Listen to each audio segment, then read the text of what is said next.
도처에 죽음이 덮침. 지난해와 마찬가지로 지독하게 추웠던 1891년에서 92년 겨울, 죽음이 우리 수도원을 덮쳤다. 1891년 12월 5일 토요일에 87세의 마더 제노베파 수녀님이 격심한 고통을 겪은 후 임종했다. 수녀님은 리지웨의 가르멜 수도원을 창설한 분으로 모든 수녀님들이 성인으로 여기는 분이었다. 마더 제노베파 수녀님은 1884년 이후로 육체적이고도 정신적인 큰 고통을 겪었는데 놀랄만한 인내심과 헌신적 희생으로 그것들을 견뎌냈다. 나는 거룩한 마더 제노베파 수녀님을 알게 된 것이 소중한 은총이라고 생각한다. 사랑하는 하느님께서는 일상적이고도 숨은 행동을 통해 거룩한 삶을 살아간 한 수녀님과 3년을 함께 살기를 원하셨다. 그녀의 모범은 수도원에서 고요한 길을 걸어가는데 자극제가 되었으며 커다란 도움이 되었다.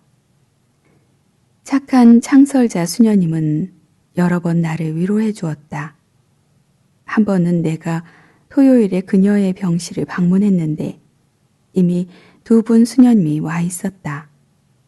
나는 웃으면서 그녀를 들여다본 다음 곧 되돌아 나오려고 했다. 병자 곁에는 2명 이상 있을 수 없기 때문이었다. 그분은 나를 보고 이렇게 말했다. 작은 딸이여, 한마디만 하겠습니다. 평화와 기쁨으로 하느님께 봉사하십시오. 나의 딸이여. 우리 하느님은 평화의 하느님이시라는 것을 생각하십시오. 나는 그녀에게 감사한 다음 밖으로 나왔다. 내 눈은 눈물로 가득 찼다. 사랑하는 하느님께서는 수녀님이 내 영혼의 상태를 읽도록 하셨는가? 바로 그날 나는 극도로 우울했으며 거의 참담한 지경이었다. 하느님께서 나를 아직도 사랑하고 있는지 더 이상 알 수가 없었기 때문이다. 바로 이런 때 마더 제노베파 수녀님은 평화의 하느님이라는 구원의 말씀을 하신 것이었다. 결코 실망시키지 않는 절대적 진리. 아빌라의 데레사 성인의 어떤 책에서 나는 여기 꼭 맞는 말씀을 발견했다. 성인에 따르면 감정의 동요에 따라 고통받는 것은 정상적이라는 것이다. 날씨에 따라 또는 건강 상태에 따라 좌우되기도 하며 어떤 사건에 좌우되기도 한다는 것이다. 우리는 하늘 높이 치솟는가 하면 곧 다시 죽을 듯이 처지기도 한다. 그러므로 자기 자신에게 골몰하지 않는 것은 절대적으로 필요하며 그 대신 간단한 진리를 간직하라는 것이다. 예수님은 나를 사랑하시고 그분은 나의 평화이시다. 이 진리는 내 기분에 상관없이 시종일관 같은 진리다. 만일 온 세상과 나 자신이 뒤죽박죽되고 내 안에서 그리고 나를 둘러싸고 일어나는 일들을 내가 더 이상 이해할 수 없고 모든 것이 내게 미친 듯이 보일지라도 바오로 사도의 다음 말씀을 간직할 수 있을 것이다. 예수 그리스도는 어제도 오늘도 또 영원히 같은 분이십니다. 그렇다. 그분은 나를 변함없이 사랑하신다. 마더 제노베파 수녀님이 천국으로 떠나던 날 수도 공동체의 모든 수녀님이 그녀의 침상 둘레에 모였다. 나는 임종을 지켜보는 것이 처음이었으므로 큰 충격을 받았다. 2시간 동안 침대 발치에 서서 그녀의 조그마한 움직임도 놓치지 않고 다 관찰할 수 있었다. 그녀의 임종 순간에 말로 표현할 수 없는 기쁨이 나를 가득 채웠다. 그것은 마치 마더 제노베파 수녀님이 그녀가 영원히 하느님 곁에서 누리게 될 행복의 몫을 내게 선물한 것 같았다. 우리는 기도와 성가를 부르면서 천국으로 향하는 그녀를 동행했다. 우리 창설자의 사망 소식은 금방 리지회에 퍼졌다. 관 주위에 놓인 많은 화환과 꽃다발을 정리하는 소임이 내게 주어졌다. 그때 빈센트 수녀님이 나를 지켜보다가 책망조로 소리쳤다. 수녀님 참 잘하네요. 가난한 이들의 꽃다발은 뒤에 있는데 친척들이 보낸 꽃다발은 관 앞에 놓는군요. 의심의 여지 없이 빈센트 수녀님은 자기 오빠 루이가 보낸 꽃다발을 본 것이다. 그녀의 오빠는 문지기 수녀님을 위한 집을 지을 때 함께 일했다. 나는 조용히 그녀에게 이렇게 대꾸했다. 수녀님 감사합니다. 수녀님이 옳습니다. 노동자들이 만든 이끼 십자가를 앞으로 옮겨놓겠습니다. 그 자리가 어울릴 것 같습니다. 제가 미처 생각하지 못했습니다. 마더 제노베파 수녀님의 장례식 직후 가르멜 수도원에 심한 유행성 감기가 퍼졌다. 이것은 프랑스 전역에서 맹위를 떨쳤으며 많은 사람들이 생명을 잃었다. 제일 먼저 공동체에서 가장 나이가 많은 수녀님이 1892년 1월 2일 나의 19살 생일날에 돌아가셨다. 이틀 후에 수도원장을 대리하는 부원장 수녀님이 돌아가셨다. 알아눕지 않는 사람은 나를 제외하고는 2명뿐이었다. 비통에 잠겨있는 가르멜의 암담한 처지를 상상하기란 불가능했다. 겨우 일어설 수 있을 정도의 수녀님들이 중환자를 보살폈다. 천지의 죽음이 기세를 부렸다. 제2방 책임 수녀님 역시 몹시 아파서 나는 혼자서 제2방 소임을 했다.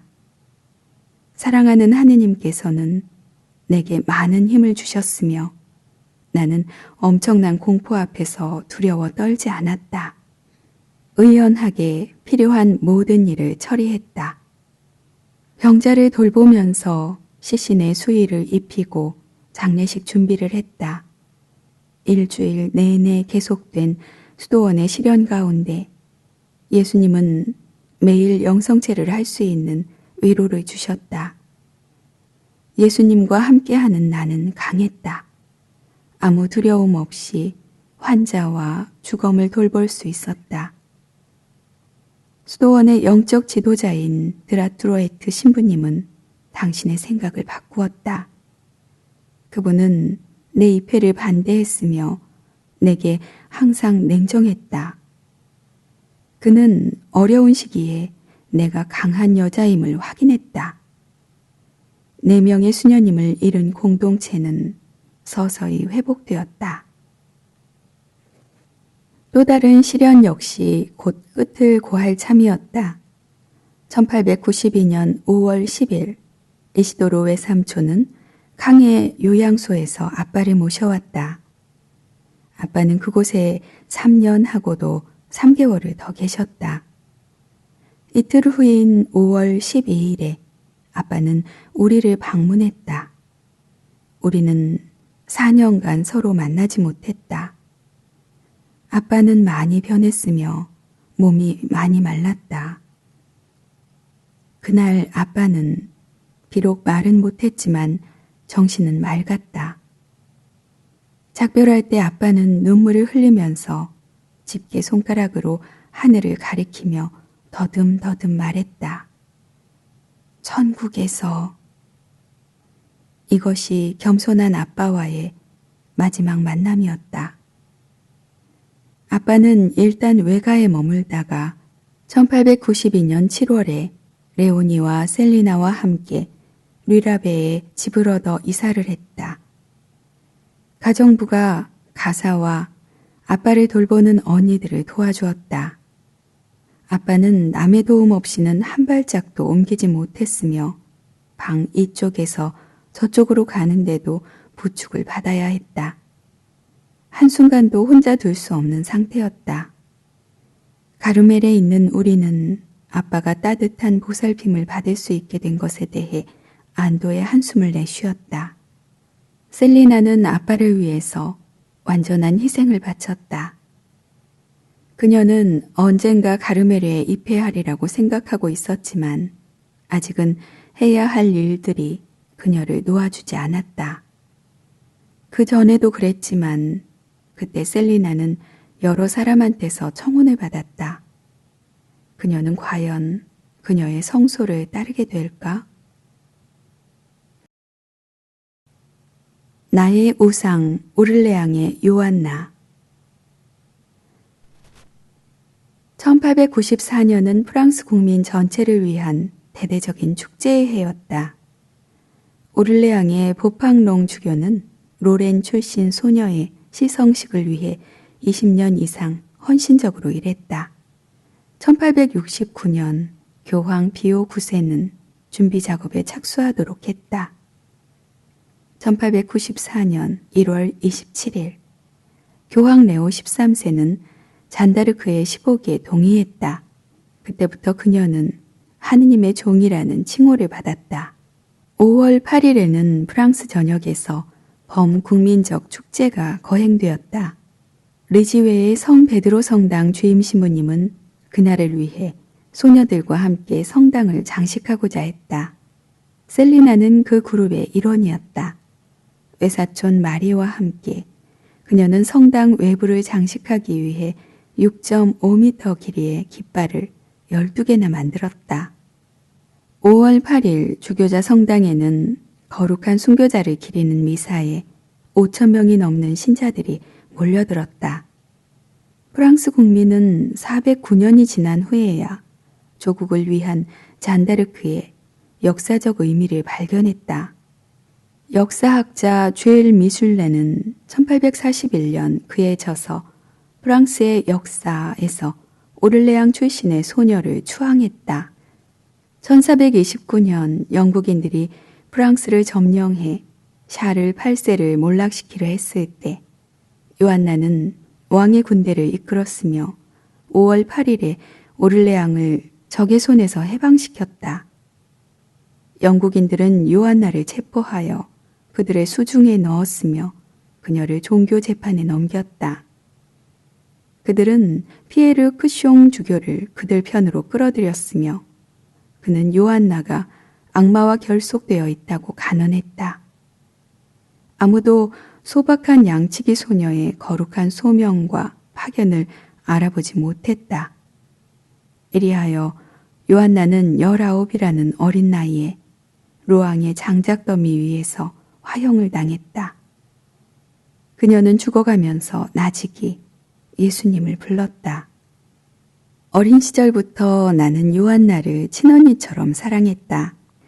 그녀의 용감한 행동에 관해 열심히 책을 읽었으며 그녀를 모방하고자 하는 커다란 열망을 느꼈다.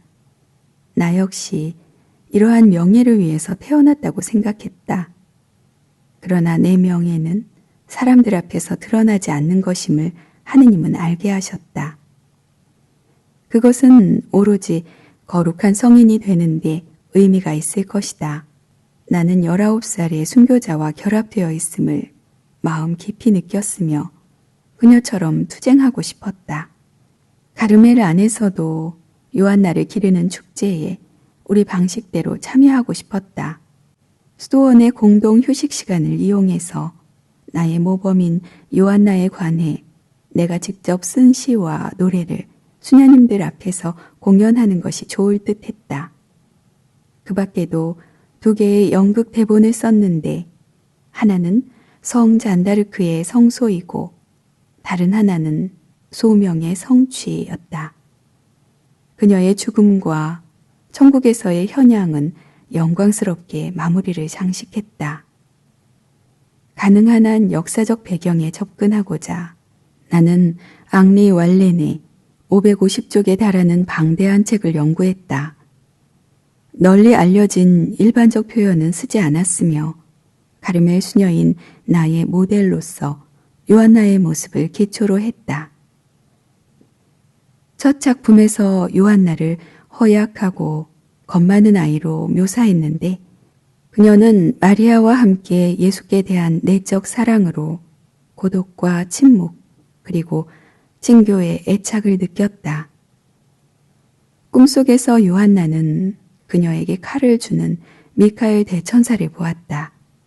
매우 놀란 소녀는 오랜 저항 끝에 칼을 받아들였으며 출발하라는 명령에 복종했다. 내면의 소리를 들으며 그녀는 왕을 구출하고 그와 함께 프랑스 왕국과 위협적 형세를 의논하기 위해서 신홍성으로 인도되었다. 요한나는 그녀가 무엇을 해야 하는지 확실히 알았다. 1894년 1월 21일 아네스 원장 수녀님의 영명축일에 나는 젊은 수녀 몇 명과 함께 이 연극을 공연했다. 내가 요한나 역을 했는데 그녀와 완전히 일치되는 것을 느꼈다. 1894년 여름에 나는 두 번째 대본을 썼다. 이때 요한나는 왕과 나라를 구하기 위해 생명을 바칠 각오가 되어 있는 용감하고 강한 여인으로 묘사되었다. 그녀는 마치 전사처럼 용감하게 왕의 군대를 앞장서서 이끌었다. 모두가 그녀의 분명한 지시에 따랐다. 적에 대한 승리는 확실했다. 오를레앙은 탈환되었으며 샤를 8세는 왕으로 축성되었고 프랑스 왕국은 고출되었다. 그 후 커다란 압박과 신문, 고독과 모리에 등이 뒤따랐으며 결국 장작더미 위에서 화형을 당했다. 그것은 사랑으로 인한 죽음이었다. 연극은 요한나가 하늘나라에서 흰 장미 화관을 받으면서 끝났다. 나는 1895년 1월 21일 이 연극을 상연하고자 작은 연극 그룹을 몇 달간 준비시켰다. 우리는 의상과 기타 필요한 도구를 기꺼이 만들었다. 방패, 칼, 깃발, 장식, 가발, 장작더미 등.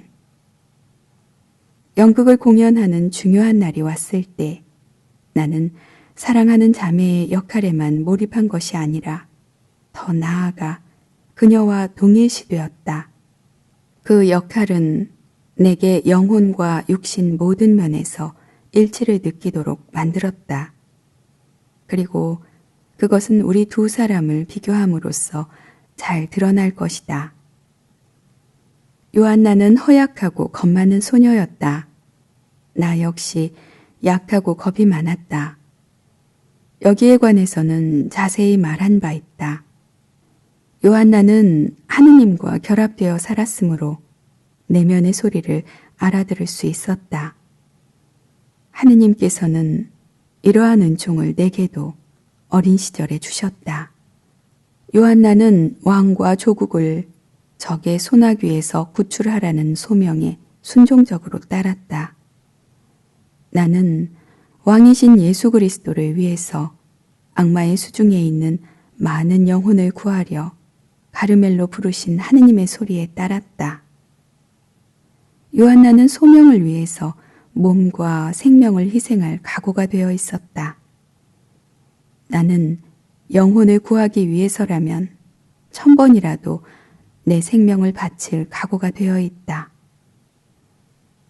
요한나는 싸움터에서 싸웠다.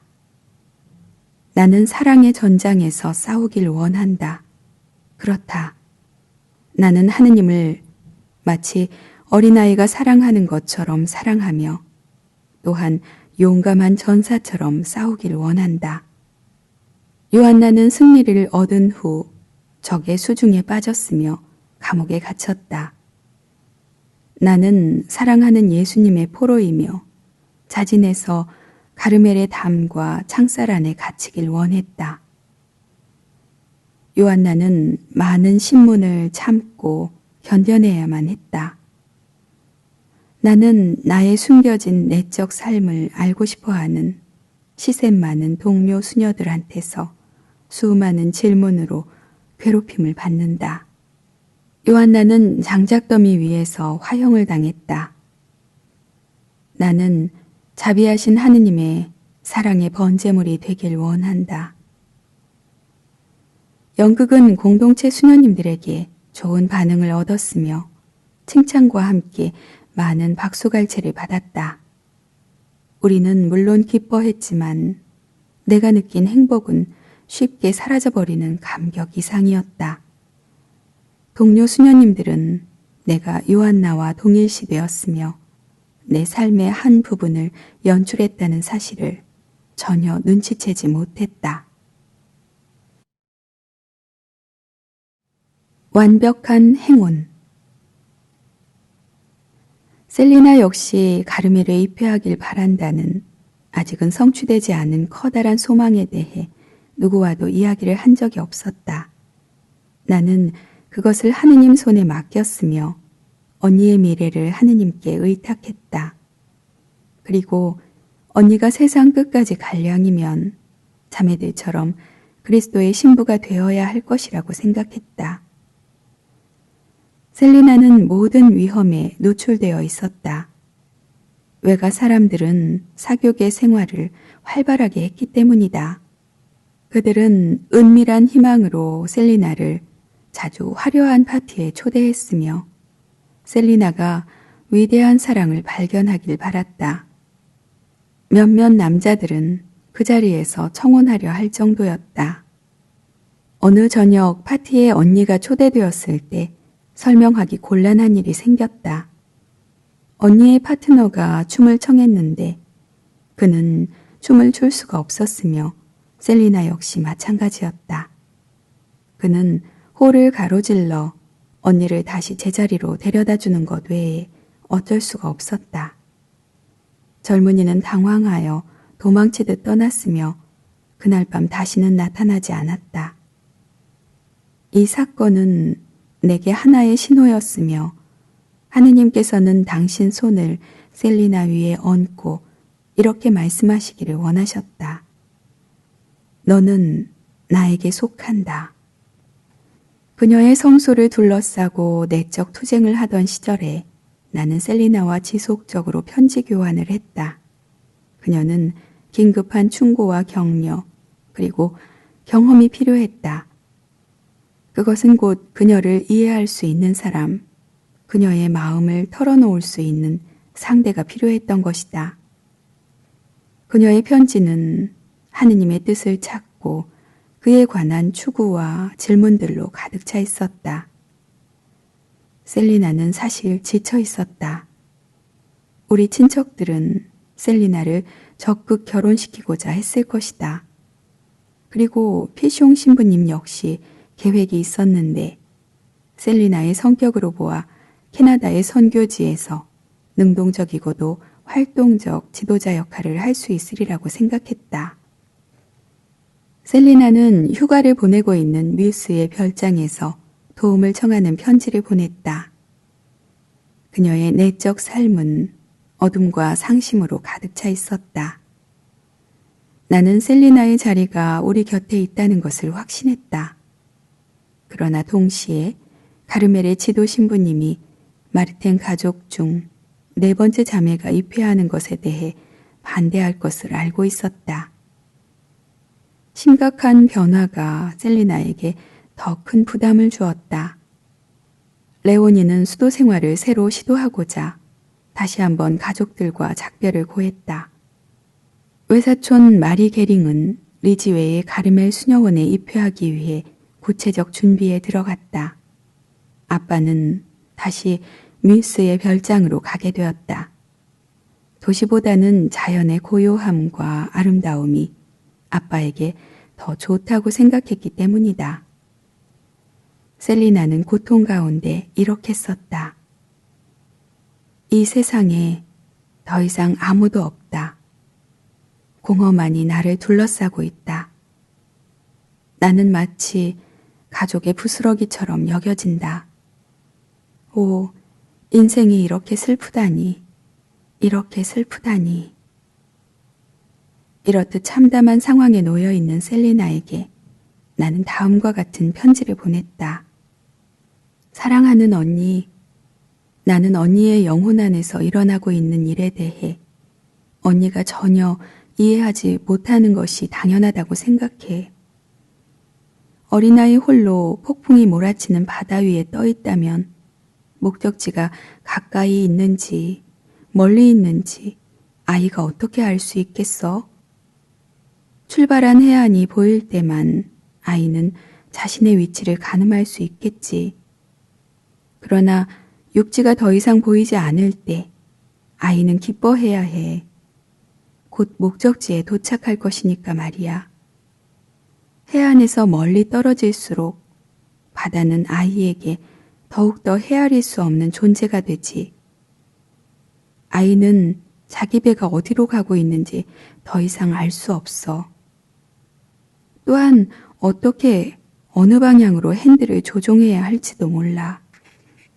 그러므로 아이는 단지 한 가지만 할 수 있을 뿐이야. 바람에 의지하는 것. 앞으로 가는지 또는 뒤로 가는지 알지 못할지라도 사랑하는 언니, 언니는 바다 위에서 표류하는 어린아이야. 언니가 타고 있는 작은 배는 있는 힘을 다해 목적지를 향하고 있지. 언니는 절대 혼자가 아니야. 예수님은 언젠가 겟네사렛 호수에서 어부의 배를 탄 것처럼 주무시고 계신 거야. 그분은 주무시고 계셔. 그리고 언니는 그를 보지 못할 뿐이야. 어둠이 배를 뒤덮고 있기 때문이지. 사도들은 예수께서 편히 쉬도록 베개를 주었지만 예수님은 작은 배 안에서 그보다 훨씬 더 부드러운 사랑하는 신부 셀리나를 발견하실 거야. 언니의 마음. 오, 예수님은 얼마나 행복하실까. 사랑하는 언니, 확신을 가져.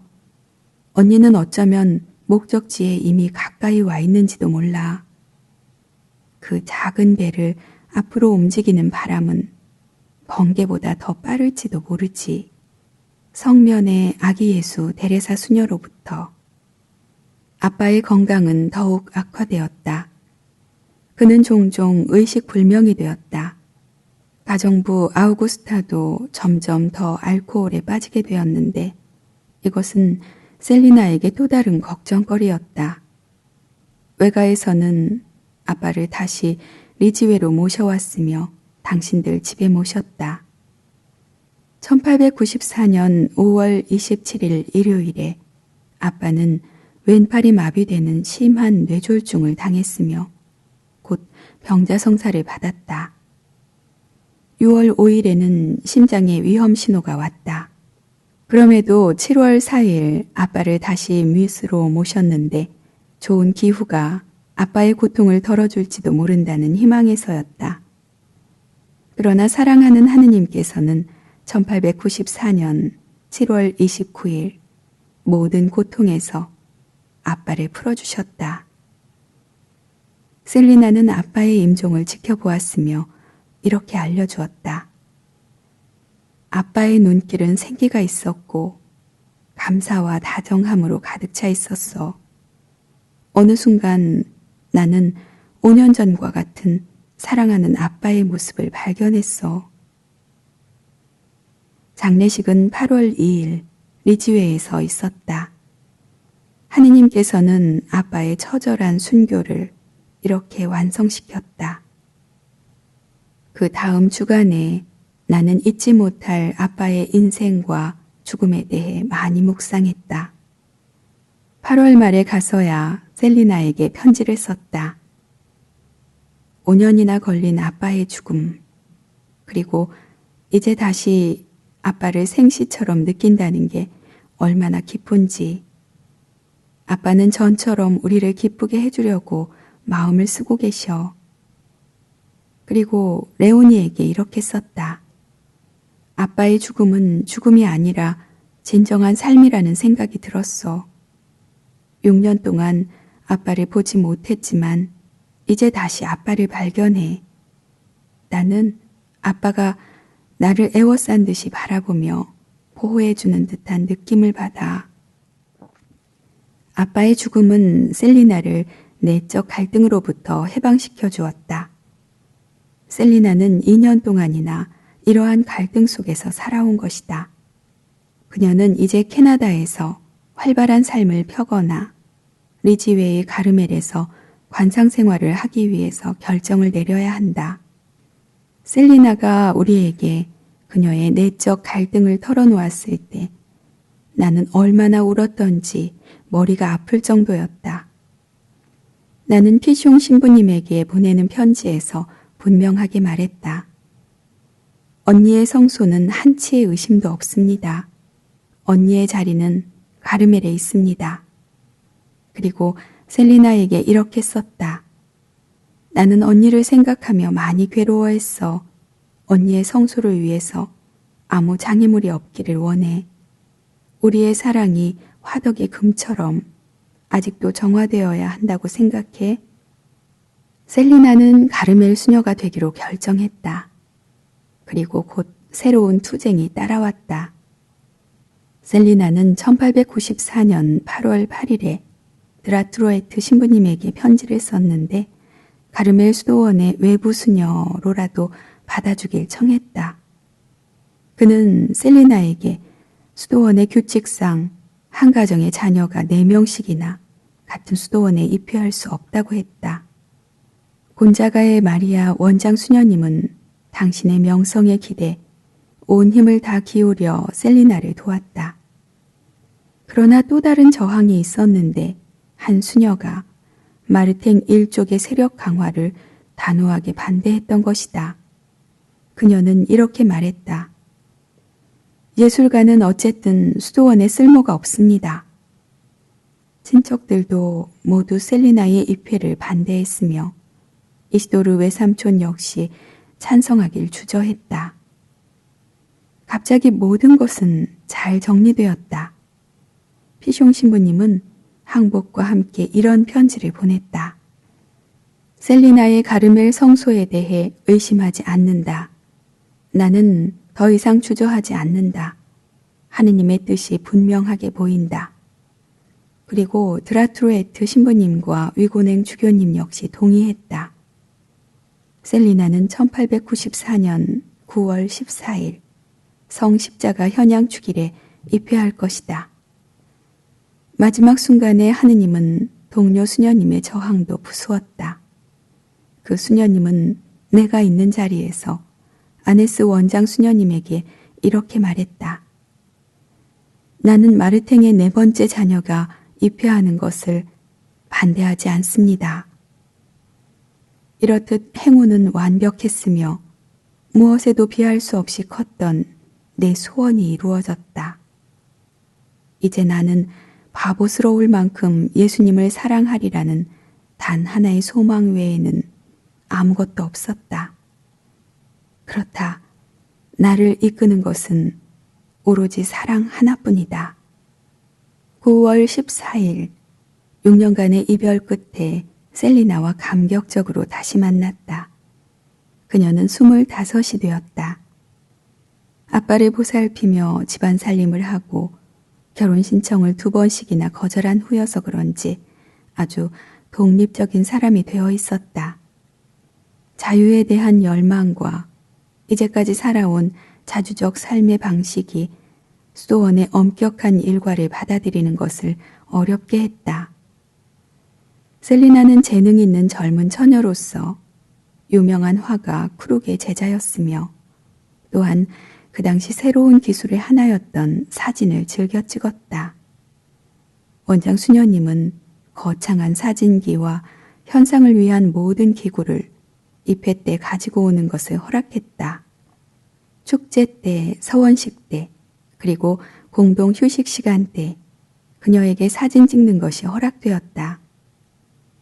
연극 잔다르크를 2번째 공연할 때 셀리나는 이미 수도 공동체의 일원이 되어 있었다. 잘 현상된 사진은 수도원의 연대기를 풍부하게 만들어 주었다. 나는 셀리나가 수도 생활에서 단계적으로 성장해 가도록 도와주었다. 수도원 회랑을 지나가면서 호기심 어린 눈으로 주위를 둘러봐서는 안 되고, 뛰지 않고 걸어가야 하며, 대꾸하지 않고 불친절한 주의를 들어야 하며, 자기를 방어하지 않고 부당한 비난을 감수하고 인내해야 하며, 항상 침묵을 지켜야 하고 늘 순종해야 하는 것 등이 그녀에게는 무척 어려웠다. 가끔 그녀는 용기를 잃고 한숨을 지었다. 나는 결코 이 모든 것을 해내지 못할 거야. 나는 그녀가 포기하지 않도록 거듭 용기를 주었다. 왜냐하면 하느님은 일의 결과를 보지 않고 우리의 선한 의도를 보시기 때문이다.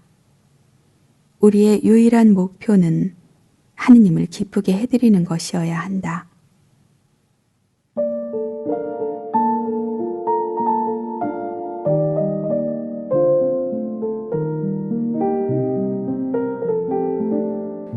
더 좋은 콘텐츠 제작을 위해 여러분의 후원을 기다립니다. 고맙습니다. 후원 문의는 더보기란을 참고해 주세요.